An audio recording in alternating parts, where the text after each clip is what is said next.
कमबख्त मेरे समझ में नहीं आता कि उनके लड़के अगर हिंदू लड़कियों को फंसाते हैं तो वो कन्वर्ट हो जाती हैं, मुस्लिम बन जाती हैं, और अगर उनकी लड़कियां हिंदू लड़कों को फंसाती हैं तो वो कन्वर्ट हो जाते हैं और उसके बाद कहते हैं अल्हम्दुलिल्लाह अल्हम्दुलिल्लाह आई एम मुस्लिम। जो पाकिस्तान वाले हैं वो पहुंचने वाले थे राम मंदिर के अंदर। अच्छा अच्छा हाँ, चोरी करने के लिए। हाँ, चोरी करने के लिए, डकैत डालने के लिए। तो उन लोगों ने क्या करा, अपना जो गहना है ना वो घरों में ले जाके सेव कर दिया। अरे सरकार योगी जी की है। अरे राम मंदिर में सरकार अखिलेश की है। पूरा हिंदुस्तान करे अखिलेश यादव ने चोरी करवाई है। पूरा हिंदुस्तान कह रहा है, आपको किसने बता दिया अखिलेश यादव ने चोरी करवाई है? भाई सब कह रहे हैं। पहले हिंदू खतरे में था, फिर हमारी गौ माता खतरे में आई, फिर मंदिरों से सोना और पैसे चोरी हो रहे हैं, और अब तो ले दे के गाड़ी बची थी भाई वो भी खतरे में आ गई हिंदुओं की। नमस्कार दोस्तों, रावण में लाख बुराइयां थी लेकिन रावण ने कभी राम मंदिर से एक चंदा चोरी नहीं किया। भाजपा में 1 करोड़ अच्छाइयां हैं लेकिन राम मंदिर का दान पेटी तक नहीं बचा। सरकार ने पेपर लीक रोकने के लिए टेलीग्राम बैन कर दिया। हंसी नहीं आती आपको सुन के? किसी एक महान पुरुष ने कहा था कि अगर मैं 50 दिन के अंदर काला धन नहीं ला पाता तो आप मुझे किसी भी चौराहे पर बुला लेना और फांसी पर लटका देना। तो 50 दिन क्या 500 दिन पूरे हो चुके हैं। ये झूठ है, झूठ है। बस हवा निकल। Hello, welcome back to the channel. आप लोग कैसे हैं गाइज? हमें विश्वास है कि आप लोग मस्त होंगे, स्वस्थ होंगे, जबरदस्त होंगे, अपने अपने काम में व्यस्त होंगे। आज की वीडियो बहुत जबरदस्त फैंटास्टिक होने वाला है। देखिए ना, बहुत मजा आएगा। पहले देखिए, उसके बाद हम आपसे मिलते हैं। चलो भाई। कमबख्त मेरे समझ में नहीं आता कि उनके लड़के अगर हिंदू लड़कियों को फंसाते हैं तो वो कन्वर्ट हो जाती हैं, मुस्लिम बन जाती हैं, और अगर उनकी लड़कियां हिंदू लड़कों को फंसाती हैं तो वो कन्वर्ट हो जाते हैं और उसके बाद कहते क्या है, आप खुद ही सुन लो। अल्हम्दुलिल्लाह अल्हम्दुलिल्लाह अल्हम्दुलिल्लाह अल्हम्दुलिल्लाह आई एम मुस्लिम। मेरे समझ में नहीं आता, ये लड़का खुद कबूल करता है कि हिंदू धर्म में मंदिर जाना अनिवार्य नहीं है, लेकिन मुस्लिम धर्म में 5 वक्त की नमाज पढ़ना अनिवार्य है। जली ना, तेरी भी जली ना। अब अपने बच्चों से बात करो, क्योंकि किस तरीके से ब्रेन वॉश किया जाता है वो आप देख लो। नहीं। मतलब कितना बड़ा नेटवर्क है हिंदुस्तान में, किस तरीके से हिंदू बहन बेटियों के साथ साथ अब लड़कों को भी टारगेट किया जा रहा है। और मेरे समझ में नहीं आता कि वो माँ बाप अपने बच्चों को क्यों नहीं समझाते। अयोध्या में भगवान राम का भक्त अयोध्या में नहीं जा सकता था। किस प्रकार की अराजकता थी।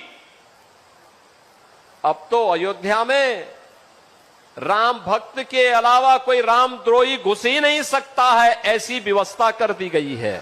मतलब राम मंदिर का चढ़ावा राम भक्तों ने ही लूटा है, कोई रामद्रोही तो घुस नहीं सकता। You are right bro. तो लेने के देने पड़ गए। चंद्रिका, तुझे एक बात पता है क्या? ये श्री राम मंदिर में जो मंदिर अभी बना है अयोध्या में, उसमें सुना है कि 200 करोड़ की चोरी हो गई है। सब अफवाहें मम्मी, अफवाहों पे ध्यान मत दो। चोरी वोरी नहीं हुई है। हाँ, वो ये हुआ कि पाकिस्तान वाले हाँ। पाकिस्तान वाले हैं वो पहुंचने वाले थे राम मंदिर के अंदर। अच्छा अच्छा। हाँ, तो चोरी करने के लिए। हाँ, चोरी करने के लिए, डकैत डालने के लिए। तो उन लोगों ने क्या करा, अपना जो गहना है ना वो घरों में ले जाके सेव कर दिया। किसी ने गोबर में, जो मंदिर के अंदर काम करते थे पुजारियों ने। हाँ, हम जैसे लोग तो मंदिर के अंदर जा नहीं सकते ना, दान पेटी के पास कैमरे वेमरे लगे होते हैं कि नहीं होते। हाँ। तो पाकिस्तान वालों के एक षड्यंत्र चल रहा था। अच्छा। तो ये पता चल गया मंदिर के अंदर वालों को, तभी वो घर उठा उन के। लोगों ने क्या करा, वो जो गहना पैसा जो भी था अपने घर में सुरक्षित रखा है। हाँ। फालतू में चोरी वोरी नहीं हुई है, मतलब पैसा सेफ है सारा। हाँ सेफ है। अब पुजारियों ने उजागर कर दिया कि वो पैसा पुजारियों के घर में सेफ है। कहीं गोबर गोबर में एक किसी बंदे ने तो गोबर में छिपा लिए 10 हाँ, लाख वो रुपए। सेफ है वो पैसा। और रहीम और रहमान से छुपाया गया है। कोई मीडिया में नहीं हाँ, दिखाया तभी गया। मीडिया में नहीं दिखाया गया है। वो फालतू में अफवाहों पे मत आया करो आप। अच्छा। हाँ, ऐसा हुआ है। ओ भाई साहब, मारो मुझे मारो। मतलब यार, कहना क्या चाहते हो? पाकिस्तान वाले अयोध्या आ रहे थे और मंदिर के पुजारियों को पहले ही सपना गया, तो उन्होंने करोड़ों का चढ़ावा तिजोरी से निकालकर सीधे गोबर में डाल दिया। भाई साहब, इसे कहते हैं नेक्स्ट लेवल का सिक्योरिटी। नासा वाले भी इस टेक्नोलॉजी को ढूंढ रहे होंगे। मतलब मार्केट में भाई कुछ भी बेच दो, सब खरीद लिया जाएगा। लेकिन भाई साहब ये बहन ने वक्तों की गाल पर चाड़ा मार रहे थे और कुछ नहीं कर रही थी। खैर भाई साहब ये तो हो गया पाकिस्तान और गोबर वाली सोसाइटी का बात। अब हम बात कर लेते हैं हमारे दूसरे पॉइंट के बारे में कि आखिर पूरा हिंदुस्तान क्या जानता है कि असली चोर कौन है। अब जरा आंटी जी का ये लॉजिक सुनिए, आप छोटा सा क्लिप सुनिए। मंदिर में चोरी करवा दिया और राम मंदिर में चोरी हुआ है। कौन कह रहा है? अभी चोरी हुआ है। ये करवाया कौन है? देख लो अखिलेश यादव जी। सरकार तो उन्हीं की है, मेरे से बात मत करो। अरे सरकार योगी जी की है। अरे राम मंदिर में सरकार अखिलेश की है।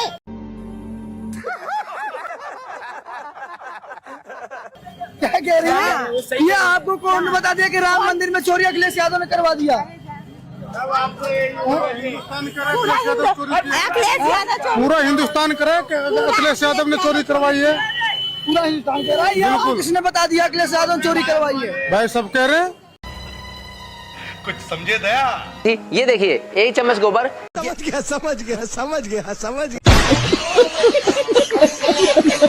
अरे भाई साहब इन आंटी जी का कॉन्फिडेंस तो देखो। पूरा हिंदुस्तान जानता है कि भाई सरकार यूपी में योगी जी की है, लेकिन हमारे इन आंटी जी के ब्रह्मांड में राम मंदिर के अंदर अखिलेश यादव की अलग समांतर सरकार चल रही है। मतलब तर्क और लॉजिक का ऐसा कत्ल तो खुद यमराज भी देख कर रो पड़े।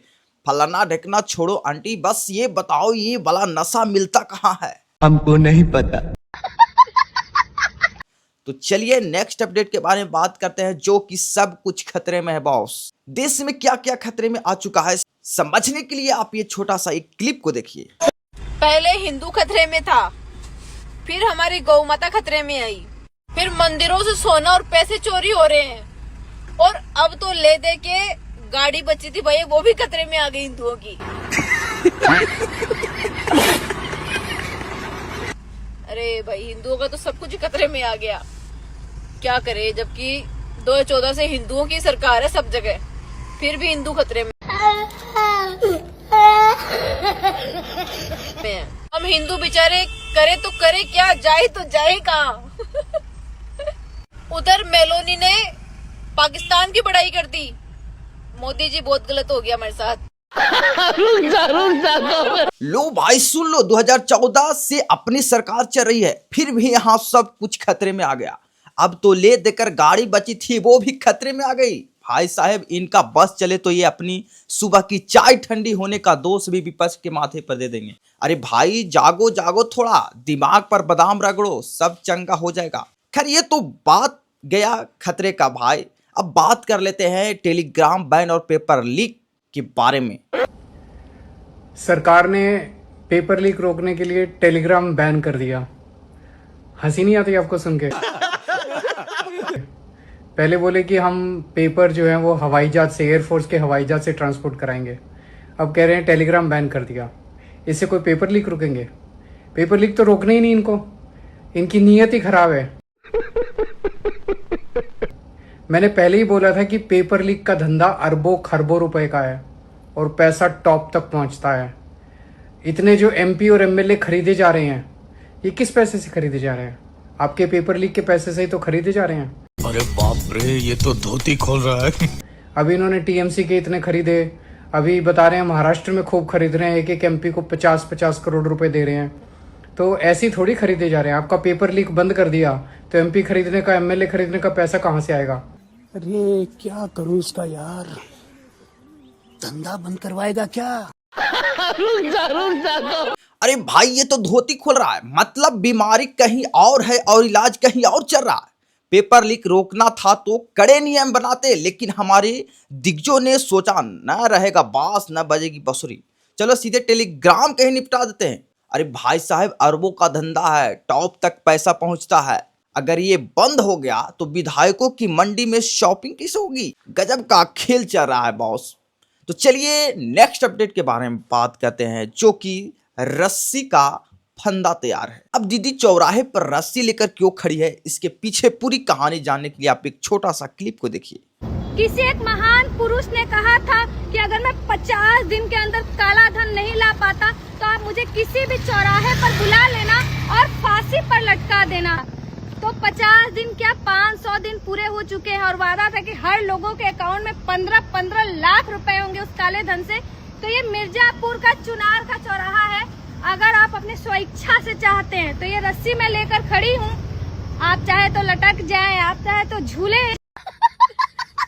जनता भी देखना चाहती है कि हर बात झूठी होती कि कोई बात सच होगी और शायद देश के लिए एक कल्याण का काम आप कर देंगे अगर आप इस रस्सी से लटक जाते हैं। कोई जोर जबरदस्ती नहीं है आपके ऊपर, लेकिन हम सब इंतजार जरूर कर रहे हैं आप। ओहो, इससे कहते हैं वादे की याद दिलाना। दीदी तो बाकायदा मिर्जापुर के चौराहे पर रास्ता लेकर ही बैठ गई भाई। अरे भाई 15 लाख तो आए नहीं, कम से कम वादा ही पूरा कर दो। कोई जोर जबरदस्ती नहीं है भाई, पर जनता तो इंतजार कर रही है कि अब कोई बात सच होगी। नमस्कार दोस्तों, रावण में लाख बुराइयां थी लेकिन रावण ने कभी राम मंदिर से चंदा चोरी नहीं किया। भाजपा में 1 करोड़ अच्छाइयां हैं लेकिन राम मंदिर का दान पेटी तक नहीं बख्शा। कहां मर गए वो अंधभक्त जो 24 घंटा हिंदू मुसलमान और राम रहीम की गुफाएं चलाते थे और मुझे ट्रोल करने का काम करते थे। जब जगत गुरु शंकराचार्य जी महाराज की बात आती है तो इनके मुंह पे ताला लग जाता है। जब बात आती है राम मंदिर के दान पेटी की तब इनके मुंह में ताला लग जाता है। अगर चंपत राय को गिरफ्तार कर लिया जाए तो मुझे लगता है कि सारा पोल खुल जाएगा। अब आप सोचिए कि चंपत राय के ड्राइवर के पास में करोड़ों रुपए हैं। चंपत राय ने नुजुल जमीन भी खरीद ली, ऐसा दावा लोग करते हैं। अब आप सोचिए दोस्तों कि अंधभक्त कहाँ हैं, कहाँ हैं वो लोग जो 24 घंटा राम राम राम राम करते थे। राम का असली भक्त वही है जो राम मंदिर की चोरी पर आज बोल रहा है।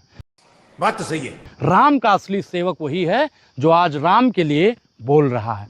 राम का असली समर्थक, राम का असली भक्त, राम का असली अनुयायी वही हो सकता है जो प्रभु राम में समर्पण हो और चंदा चोरों के खिलाफ डटकर आंख में आंख मिलाकर देश के हुक्मरानों से सवाल पूछे। तो बस आज के लिए इतनी ही अपडेट थे दोस्तों। आज के वीडियो थोड़ा सा भी अच्छा लगा प्लीज़ वीडियो को लाइक, चैनल को सब्सक्राइब जरूर कर देना। मिलते हैं नेक्स्ट वीडियो में नए धड़का के साथ, तो तब तक के लिए